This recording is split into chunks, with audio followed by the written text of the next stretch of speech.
Bab 3361 merampas tubuh. Mileye menunjukkan ketidaksetujuan. Tak, menurutku, kamu sangat rendah hati. Quincy memandang sebal ke arah Mileye, seperti sedang menggoda anak kecil lagi. Dengan mendengar perkataan Mileye, Flora mengiyakan kecil. Faktanya, aku juga merasa begitu. Toh, sekarang aku bergaul dengan kakak bergaun polos. Aku rasa bahkan jika aku melamun sejenak, itu bukanlah masalah besar. Mileye bertanya, apakah Lydia tahu bahwa kamu bergaul dengannya? Flora mengedipkan mata, aku bergaul dengan dia secara sepihak, tak masalah kan? Mileye dan Quincy sama-sama terdiam. Kamu benar-benar hebat. Kamu bergaul dengan Lydia secara sepihak. Mileye menghela nafas pelan, aku merasa sebaiknya kamu bergabung denganku. Sungguh, kalau tidak, suatu hari nanti, aku merasa kamu akan dihajari. Flora memberi anggukan, baiklah. Mileye memberi senyuman, kamu cukup cepat setuju. Flora memberi senyuman lebat, kakak bergaun polos sangat peduli padamu. Jika aku bergaul denganmu, dia juga akan peduli padaku. Mileye cengar-cengit, sambil mengelus kepala kecil perut. Dia merasa bahwa makhluk kecil ini cukup baik. Anak perempuan ini sebelumnya mungkin merasa sangat tak aman. Sedangkan setelah bergabung dengan Lydia, mungkin dia menemukan rasa aman itu. Itulah mengapa dia begitu memuja Lydia. Quincy cengar-cengir, ayo pergi. Aku juga ingin tahu lebih banyak tentang tempat ini.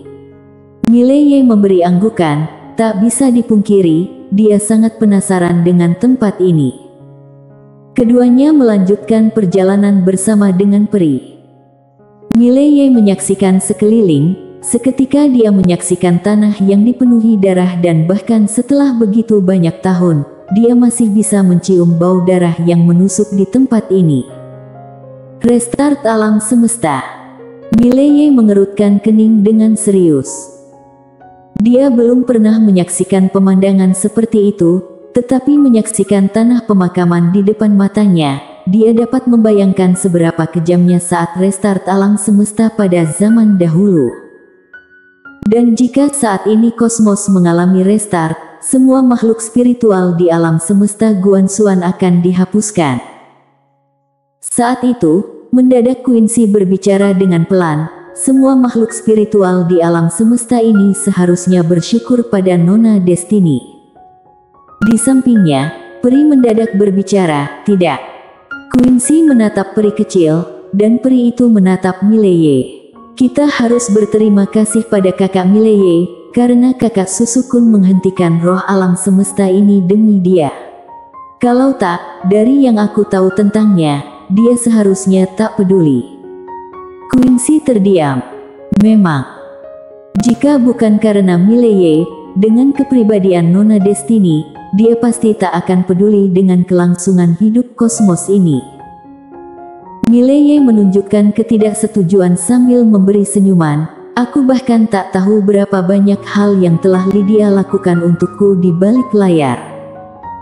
Dengan menghentikan sejenak, dia mengomel dengan tak puas, ayahku selalu asal pergi, entah kemana dia pergi. Benar-benar, jika aku memiliki seorang putra, pasti akan membawanya bersamaku dan merawatnya dengan baik, tak seperti ini. Quincy tersenyum, Mile, faktanya paman yang juga peduli padamu. Ku yakin, bahkan jika Nona Destiny tak peduli, dia pasti akan turun tangan dan tak akan membiarkanmu mati begitu saja. Mileye memberi senyuman tanpa berbicara apa-apa. Tak bisa disangkal, hubungannya dengan ayahnya, itulah hidupnya sepanjang hidupnya. Jika dikatakan buruk, itu juga tak sepenuhnya benar. Jika dikatakan baik, rasanya juga tak begitu bagus. Dalam hubungan ayah dan anak ini, begitu rumit dan penuh intrik.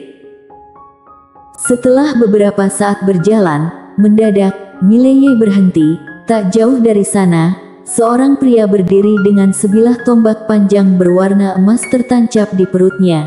tombak panjang tersebut menembus perut pria tersebut. Ujung tombak masuk ke tanah, menancapkan pria itu dengan keras. Mileye mengerutkan kening, ini apa? Peri Laila berkata, 100 miliar tahun yang lalu, ada seorang kuat dalam alam semesta ini. Pada saat itu, dia memimpin banyak kuat dalam alam semesta untuk melawan roh alam semesta. Sayangnya, meskipun dia sangat kuat, tetapi masih belum bisa mengalahkan roh alam semesta. Roh alam semesta telah berlatih melalui ribuan siklus. Sebagian besar kuat, pada umumnya, tak mungkin melawannya.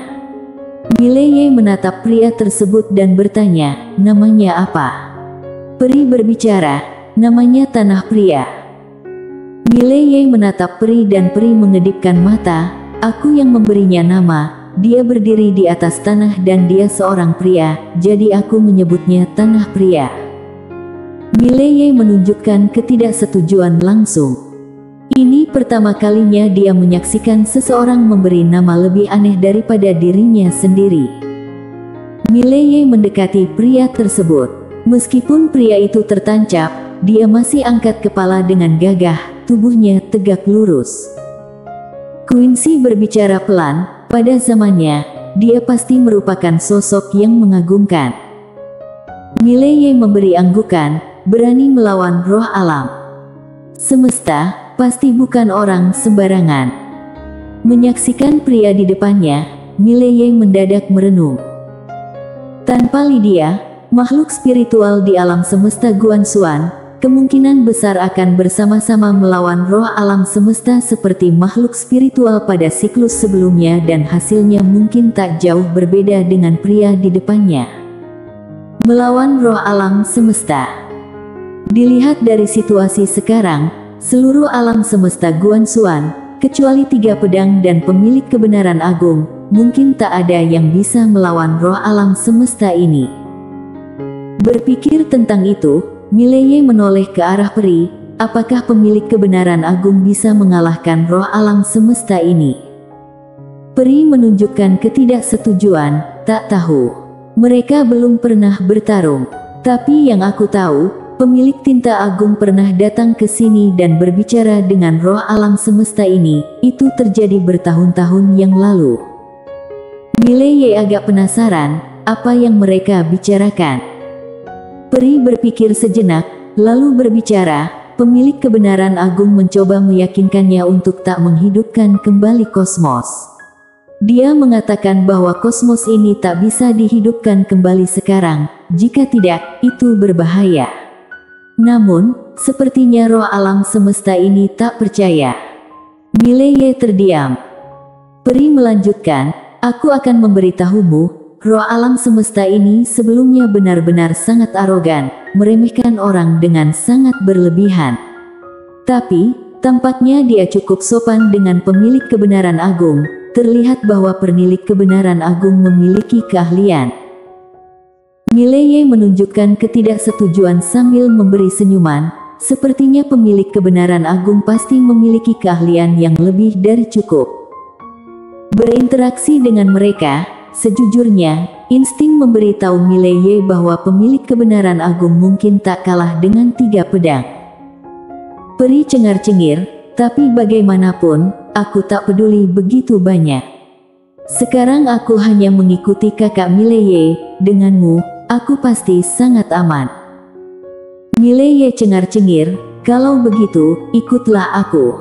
Nanti, jika aku membutuhkan bantuanmu, bisakah kamu membantuku dalam pertempuran atau sesuatu? Peri mengedipkan mata, bisalah. Meskipun aku tak pandai berkelahi, tapi aku bisa memberikan bantuan, nanti aku akan membantu. Mileye cengar-cengir, baiklah. Lydia pasti punya maksud mendalam dengan memberikan makhluk kecil ini kepadanya. Dan pada saat itu, dalam tubuh pria paruh baya di depan mereka, mendadak muncul hembusan napas Dewa Tao yang misterius. Menyaksikan adegan ini, Mileye mendadak mengerutkan kening. Apa ini? Apakah mungkin seseorang yang telah mati ratusan miliar tahun masih hidup? Saat itulah, lambat laun, roh Dao perlahan melayang keluar dari tubuh pria paruh baya itu. Itu adalah roh pria paruh baya itu sendiri. Menyaksikan roh pria paruh baya itu, Mileye menjadi terdiam. Rupanya, rohnya orang ini bisa hidup selama ratusan miliar tahun. Ini sungguh tak masuk akal. Pandangan dalam mata pria paruh baya itu penuh dengan kebingungan. Jelas bahwa setelah tidur selama ratusan miliar tahun, dia agak bingung. Beberapa saat kemudian, pandangan pria paruh baya itu mulai menjadi jelas, dan dia menyaksikan ke arah Mileye. Mendadak cengar-cengir besar, tubuh ini luar biasa, sangat luar biasa. Benar-benar hebat, benar-benar tak terkalahkan. Bahkan langit pun tak dapat menghancurkanku dan sekarang kamu datang memberikan tubuh yang sangat bagus ini untukku mengambil alih. Haha. Bersambung. Bab 3362 Tanah Pemakaman. Untuk merampas tubuh. Ketika mendengar kata-kata pria ini, ekspresi Mileye segera berubah menjadi aneh. Pria ini menunggu selama miliaran tahun dan ternyata dia datang untuk merampas tubuh orang lain. Tentu saja, dia sangat menyambut hal ini. Mileye dengan tenang membiarkan pedang biru gaib memasuki lautan kesadarannya, kemudian, dia menunjukkan ekspresi terkejut, merampas tubuh. Kamu benar-benar akan merampas tubuhku. Jangan mendekat. Sambil berbicara demikian, dia berbalik dan berlari. Tapi segera, aura menakutkan langsung menyelimutinya. Mileye mendadak berhenti di tempat, diam. Pria itu menatap Mileye, seolah-olah menatap hidangan lezat. Mendadak dia tidak tahan untuk tertawa besar. Ternyata Tuhan memperlakukan aku cukup baik. Sambil berbicara demikian, dia langsung berubah menjadi cahaya samar dan menyelinap masuk di antara alis Mileye. Boom! Dalam sekejap, di dalam tubuh Mileye meledak aura roh yang menakutkan. Mileye tetap tenang seperti air, tidak peduli dengan apapun. Ah! Pada saat ini, suara terkejut pria itu mendadak terdengar dari lautan kesadarannya Mileye. Apa ini pedang? Apa ini pedang? Mileye dengan tenang berbicara, terkejut bukan? Tak terduga, bukan? Pria itu berseru, kamu mempermainkanku. Mileye menggelengkan kepala, kamu yang memilih masuk, bagaimana bisa menyalahkan aku? Pria itu mendadak menjadi diam, setelah sejenak, dia mendadak berbicara, bocah, mari kita bicara. Mileye memberi senyuman, bicarakan apa? Pria itu berbicara dengan suara berat, aku adalah master tak terkalahkan dari 100 miliar tahun yang lalu. Cukup hentikan pedangmu dan aku bisa menerimamu sebagai murid. Begitu kamu menjadi muridku, seluruh dunia ini, kamu bisa dengan bebas berjalan. Mileye berpikir sejenak, lalu berbicara, jadi kamu ingin menjadi penopangku? Pria itu menjawab, ya. Mileye menggelengkan kepala, aku lebih suka mengandalkan diriku sendiri. Pria itu menjadi agak panik, kamu bodoh. Anak muda, kamu tidak memahami kekejaman dan kesulitan dunia ini. Sekarang kamu mungkin ingin bergantung pada dirimu sendiri, tetapi nanti, kamu akan menyadari bahwa jika tidak ada yang melindungimu di belakang, perjalanan ini di jalan kebenaran sangatlah sulit. Mileye dengan serius berbicara, seperti kata pepatah, lebih baik bergantung pada diri sendiri daripada pada orang lain. Aku pikir, lebih baik aku fokus pada latihan aku. Mengandalkan penopang seperti ini, itu adalah hal yang sangat tidak diinginkan. Karena jika satu generasi terlalu bergantung pada penopang, apakah itu bukan menjadi raja pengandal dukungan? Pria itu segera berbicara, anak muda, kamu bodoh. Jika ada seseorang yang melindungimu, tidak hanya dapat menghematmu dari banyak kesalahan, tetapi juga dapat melindungimu agar tidak mengalami kesulitan tak terduga dalam dunia ini. Bagaimana kamu bisa menolak kesempatan baik ini? Kamu jangan bodoh. Mileye menggelengkan kepala, aku tidak ingin mengandalkan orang lain, aku mengandalkan diriku sendiri. Ketika suaranya reda, pedang biru gaib mendadak bergetar keras. Boom! Di dalam lautan kesadarannya, jiwa pria itu cepat terurai. Ah! Pada saat ini, pria itu mendadak berteriak ketakutan, apakah kamu gila? Mengandalkan diri sendiri, menjadi raja di jalan kebenaran sangat sulit, apakah kamu bisa mencapainya? Apakah kamu bisa? Mileye dengan tenang berbicara, aku memang tidak ingin mengandalkan orang lain. Sialan. Pria itu langsung mengeluarkan kata-kata kasar, kamu ini bodoh. Apakah otakmu rusak atau apa? Mileye tidak menjawab. Pedang biru gaib mendadak bergerak lebih cepat dan segera, suara pria itu semakin lama semakin terdengar lemah.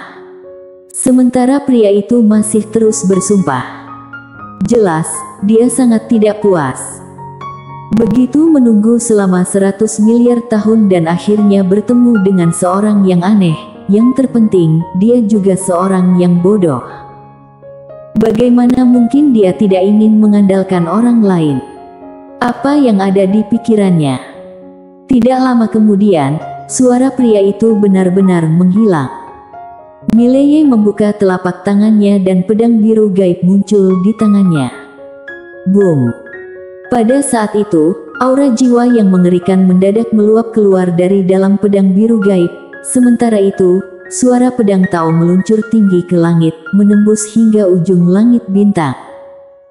Melihat adegan ini, peri yang berada di sampingnya terkejut berbicara, pedang ini sangat kuat. Quincy menatap pedang biru gaib, juga merasa sedikit terkejut, lalu berbicara dengan suara pelan, apakah dia akan meningkatkan kekuatannya lagi? Dengung. Pada saat itu, suara pedang Tao kembali terdengar meluncur tinggi ke langit. Aura kuat terus-menerus memancar dari dalam pedang biru gaib. Mileye juga merasa terkejut, apakah jiwa kecil ini akan meningkatkan kekuatannya lagi? Jiwani sekarang sudah sangat kuat. Sejauh ini, hampir tidak ada yang bisa menandinginya secara langsung. Jika dia meningkatkan kekuatannya lagi, itu pasti akan menjadi sangat menakutkan. Pada saat ini, Jiwani mendadak bersemangat, majikan muda, aku merasa aku akan mencapai tingkat berikutnya. Mileye mengedipkan mata, merasa. Jiwani berbicara, ya, hanya tinggal sedikit lagi. Jika aku bisa menyerap satu jiwa lagi, aku pasti bisa segera mencapai tingkat berikutnya. Cuma sedikit lagi, Aish, sangat menyebalkan. Mileye tertawa, jangan marah, akan ada kesempatan lain.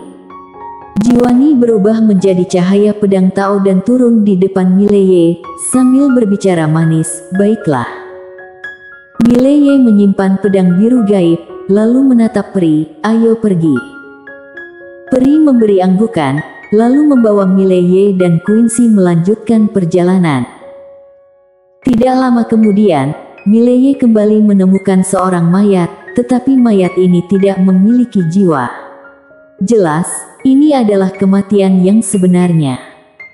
Sepanjang perjalanan, Mileye secara bertahap menemukan banyak mayat, baik pria maupun wanita. Dan tubuh mereka dapat bertahan selama miliaran tahun, tanpa ragu, mereka semua dulunya adalah master tak tertandingi. Jika tidak, tubuh mereka tidak akan bisa mencapai keabadian. Mereka dulunya merupakan keberadaan yang menakutkan yang melawan roh alam semesta. Sepertinya teringat sesuatu, Mileye mendadak bertanya, Jiwani, jiwa yang baru saja kamu telan, dibandingkan dengan yang pernah kamu telan sebelumnya, mana yang lebih kuat? Jiwa kecil tanpa ragu menjawab, yang baru saja ditelan, adalah yang paling kuat sepanjang sejarah. Yang paling kuat sepanjang sejarah. Mileye mengernyitkan sedikit matanya. Tampaknya kekuatan para master dari 100 miliar tahun yang lalu jauh lebih kuat daripada sekarang. Sayangnya, satu peradaban langsung lenyap. Jiwani melanjutkan, jiwa ini benar-benar memberikan tambahan kekuatan yang luar biasa. Sayangnya, ini bukan jiwa yang lengkap. Kalau begitu, itu akan lebih memberikan tambahan. Bukan jiwa yang lengkap. Kening Mileye mengerut. Pada saat itu, Quincy berbicara dengan suara berat. Para master era ini, sepertinya luar biasa. Mileye memberi anggukan. Dia melihat sekeliling. Di tanah ini masih ada banyak tubuh fisik master yang masih ada. Sayangnya, sebagian besar dari mereka tidak memiliki jiwa. Peri mendadak berbicara, aku pernah mendengar dari roh alam semesta bahwa peradaban terkuat sepanjang sejarah adalah pada awal pertama kali siklus ini dimulai, yaitu ketika alam semesta ini pertama kali terbentuk. Pada saat itu, roh alam semesta baru saja lahir dan pada era itu, jumlah dan kekuatan para master sungguh luar biasa. Namun, pada akhirnya, roh alam semesta berhasil menang dengan kecerdikan. Setelah itu, dia mulai menindas peradaban seni bela diri di alam semesta ini, mencegah orang-orang di alam semesta ini untuk menjadi terlalu kuat. Ketika sampai pada titik ini, dia berhenti sejenak, lalu melanjutkan, namun, setelah itu, dia terus menang dan akhirnya menjadi lengah. Ketika dia terbangun kembali, ada orang yang mampu mengalahkannya dan menjatuhkannya di tanah. Mileye memberi senyuman, apakah dia sangat marah sekarang? Peri memberi anggukan, sangat marah. Mileye tertawa dengan keras. Pada saat itu, Quincy yang berada di samping mendadak menunjuk ke kejauhan, lihatlah. Mileye mengangkat kepala dan melihat ke kejauhan. Di ujung pandang, ada sebuah kota kuno yang berdiri tegak. Seluruh kota itu berwarna merah darah, seolah-olah dibangun dari darah yang membanjiri, sangat menakutkan. Peri berbisik, kota ini adalah satu-satunya bangunan yang tersisa dari peradaban sebelumnya. Dan hanya itu yang bisa membuktikan keberadaan peradaban sebelumnya dengan pasti. Bersambung.